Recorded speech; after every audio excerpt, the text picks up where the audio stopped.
এই ভিডিওটা আমার কাছে খুবই স্পেশাল, কারণ এখানে আমার অনেক বছরের ইচ্ছে পূর্ণ হলো।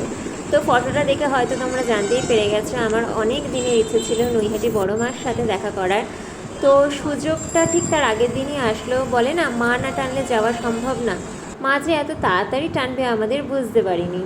হঠাৎ রাত 11টার সময় ফোন আসলো আমার বান্ধবীর, ভাই কাল যাবি নৈহাটি বড় মার কাছে? আমি বললাম, মাকে কখনো না করা যায়, চল যাওয়া যাক।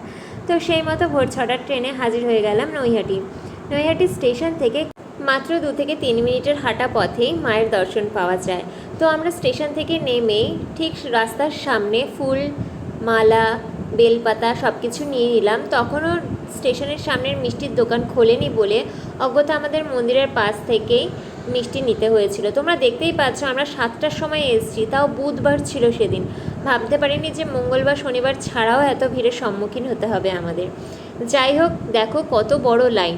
আর তোমাদের একটা কথা বলে দিই, মন্দিরের বাইরে থেকে যতটা দূর থেকে পারো তোমরা ফুল টুল এসব নিও, কারণ মন্দিরের কাছে এক একটা মালাই 50 টাকা করে বিক্রি হয়, যেখানে 50 টাকায় তোমরা একটা পুরো ঝুড়ি সমেত ডালি পেয়ে যাবে। আর তোমরা চাইলে প্রসাদ বাড়ি থেকেও আনতে পারো, কারণ সকাল সকাল এখানে মিষ্টির দোকানগুলো খোলে না। চাইলে বাড়ি থেকেও ফুল আনতে পারো। দক্ষিণেশ্বরে মায়ের মন্দিরে পুজো তো দেওয়া হয়, মাকে দেখে তৃপ্তি তো মেটানো হয়, কিন্তু মায়ের কাছে পুজো দেওয়ার যে ইচ্ছা বা আকাঙ্ক্ষা সেটা পূর্ণ হলো আমার এখানে এসে। এখানে ভক্তি ভরে সবাই অঞ্জলি দিতে পারে মন্ত্র উচ্চারণের সাথে।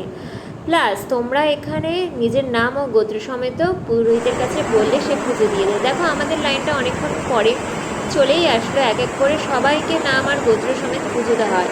আর এখানের একটা স্পেশাল জিনিস মায়ের প্রসাদ দেওয়া হয়। ফল প্রসাদও পাবে, তেমন এমনি প্রসাদও পাবে।